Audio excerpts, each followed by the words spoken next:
Qanday qilganda bu xalqimizni bu da'vo yo'lida texmo aktiv holda tutib turg'ili bo'ladi. Bu vaqtga tavsiyalarni olsak. Birinchi o'lab eng muhim bo'lgan nuqta nima desa, bir iymon egisiga, bu dunyoning oxirati va deb ishongan bir kishiga nisbatan bu yo'lda mustahkam turishninki eng muhim omili, birinchi omili Allohga bo'lgan ishonchisi va Allohga bo'lgan iymonini har doim yanglab turish va kuchli saqlash uchun tirishchanlik qilish. Ikkinchi bo'lib, bu zolim qarshi turish, mushu davosida mustahkam turish, qo'ldan kelgan ishni qilishning o'zi bu jannat kirishning yo'li ekan deb buni tuntirish. Yuqorida deb o'tdik. Bu zolim qarshi turmay, beparvolik qilib, rohat yashab jannat kirgan olmaydi. Chunki biz zolim qarshi turishga buyurildik. Tajovuzchilik qarshi turishga buyurildik. Qat'iy bo'ysunmaslik buyurildik. Yaxshilik buyurish, yomonlikni to'sashga buyurildik.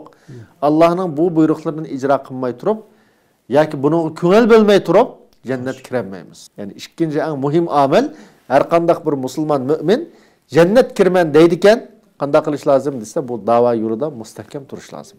Uchinchisi, bu yo'lda mustahkam turishga sabab bo'lgan uchinchi omil nima desa, qilgan ishning natijasini cho'qim Alloh subhanahu va taolo yezib oldi.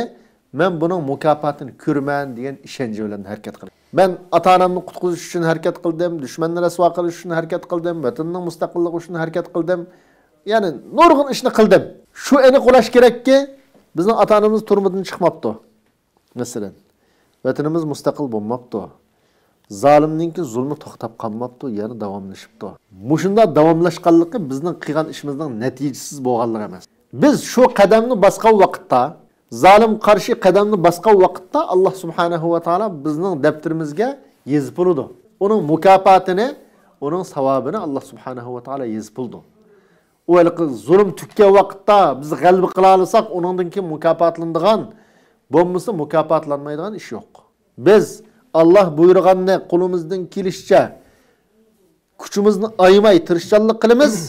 Natijasini Allah subhanahu va taologa topshiramiz. Biz g'alaba qilib bo'lamiz. Nima deb Allah buyurganni qildik biz. Kuchimizni ayab qo'ymadik. Qo'limizdan kelganni. Mushunda qilganligimizga Allah subhanahu va taolo bizga mukofotni yezib oldi. Buning natijasini biz cho'qim ko'ramiz. Shu qilgan ishninki natijasini bizde bir gap var. Buganlar biznes taraf atisi o piligi qarabdı deydigan. Unda qilsak bu dunyoning davlat qurish degan unda asosi emas u. Alloh subhanahu va taolo menga mukofotni yezib oldi degan ishonch bilan qiling. To'rtinchi bo'lib eng muhim bir omil nima desa, bu da'vo yo'li, bu jihad yo'li, kurash yo'li, o'lim yo'li bu. Xafalikning yo'li. Musibatning yo'li. Bu jannatning yo'li. Unda bo'lgandan keyin bu da'vo yo'lida o'lib ketishning o'zi yoki dushmanning ustidan g'alaba qilib dushmanni zimindan qo'g'layanmaslikning o'zi mag'lubiyat emas. Balki prinsipdan voz kechishning o'zi, o'zining kimligini unutib qolish bu eng cho'ng mag'lubiyat bu. Shuning uchun 4-o'labchi desa, mayli men bu yo'lda o'lay, mayli iqtisodimdan ayrilay, mayli palach bo'lay, mayli nima ish bo'lishdan qat'iy nazar, mening bu burchim, mas'uliyatim deb o'lsak biz buningdan zo'r g'alaba yo'q. Mush haqiqatda mustahkam turib. Biz Suratul Buruj deb bir sura va Anfalda 30-parda Buruj surasi. Bu surada Alloh subhanahu va taolo bir qism mu'minlarning voqeligini bizga bayon qildi. Ularning hech qanday gunohi yo'q adamni aytdi. Va ma naqamu minhum illa ay yu'minu billahil azizil hamid. Allohga iymon keltirganlikdan boshqa jinoyati yo'q u odamning. Xuddi bizning xalqimizdek. Lekin ash Alloh iymon keltirganlikka bu zolimni shu chaqdagi shu chidamagan. Chidamay bularni cho desa, yo'g'on azgal ko'lab, bu yerga nurg'un o'tanni tashlab, aşağı ot yakıp iman etken kişilerin hemmisini bir taşıp etken. Hemmisini taşıp etip hemmisi ölüp ketken o adam ölüp ketti iman etken. İman ölen ketti dünyadan. Lakin muş ayetinin ahiriste Allah ne deydi o dese innellezine amenu ve amilus salihati lehum cennetun tecri min tahtiha'l enhar. Zalikel fawzul kebir. İman etken, imanında müstehkem tuğan kişiler cennet girdi. bu cennet kirishning o'zi qalbining eng cho'ngi dedi. Shuning uchun bizning vatanda o'zining iymonida mustahkam turib o'lib ketgan, Xitoyga qarshi turib o'lib ketgan, mayli jihad maydonida o'lib ketsin, mayli turmida o'lib ketsin, hamma odam shu qalbi qiygan odamlar u. Allohning rahmatiga erishgan odamlar, Allohningki mujohidlar sifidan bo'lgan odamlar u. O o'lib ketgan odamdan ansirmasligimiz kerak biz. Hayot qolganlar o'zimizdan ansirishimiz kerak.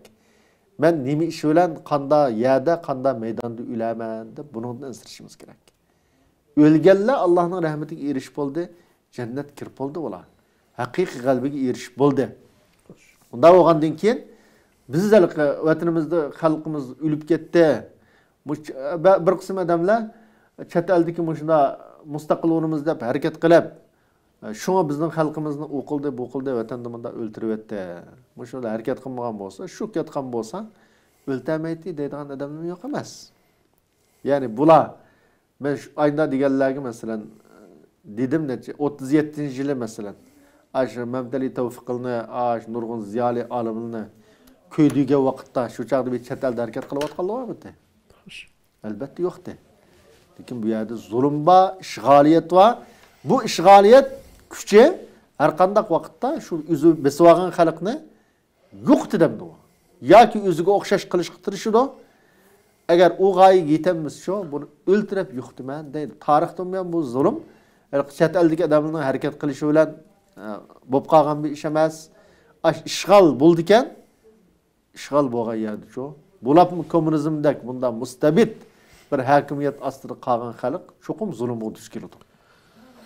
Shuning uchun bu yerda o'lib ketganlarni g'albi qilganlar deb qarasak biz, shunda qaraya olsak, bu yo'lda o'lashning o'zi buyuk g'albi deb qaraya olsak, bu chaqda shu desa, bu yo'lda biz mustahkam tura olamiz. Agar bu yo'lda o'lib ketishning o'zini ya iqtisodiy qiyinchilikqa duch kelishning o'zini yoki ota-onamizning turmushga kirishiga sababchi bo'lib qoptiman deb manda uşak meselelerni hisoblab oltasak bo'shab ketamiz. Mustahkam turish, bu yo'lda qahramonlik qilish, qurban berish g'alba bu ma'na nisbatan deb tushungan vaqtda mustahkam tug'un bo'ladi. To'rtinchisi, hammadan muhim bir nuqta payg'ambarimiz la tahqiranna minal ma'rufi shay'a. Sen yaxshilikdan hech qandig'ini kichik sanama degan.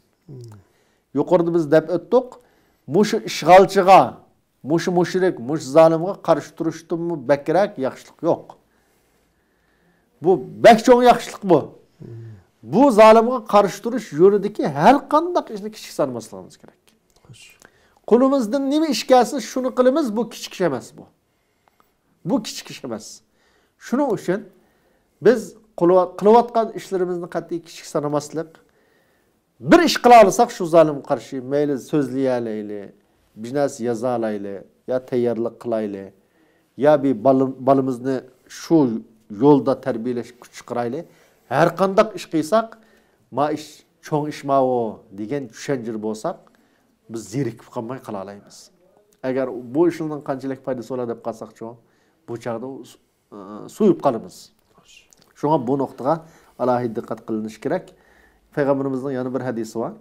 Yani bu yaxshilik qilish yo'lida qat'iy vay bu kun mujna bo'lib ketgan bo'lsa, masalan, islom dunyosi hammasi Xitoyning sifati bo'lsa, masalan, bu Amerika, Yevropa o'zining manfaatikasi bizdamda bizni setuytida Xitoy bilan kelishib qolsa, masalan, dunyoning siyosati mush bo'lsa, biz bu ishni qilib nima foydalanamiz deydigan bir salbiy bizning ruhimizni tushiradigan bir gaplarni cemiyetimizde, halkımızda yok emas.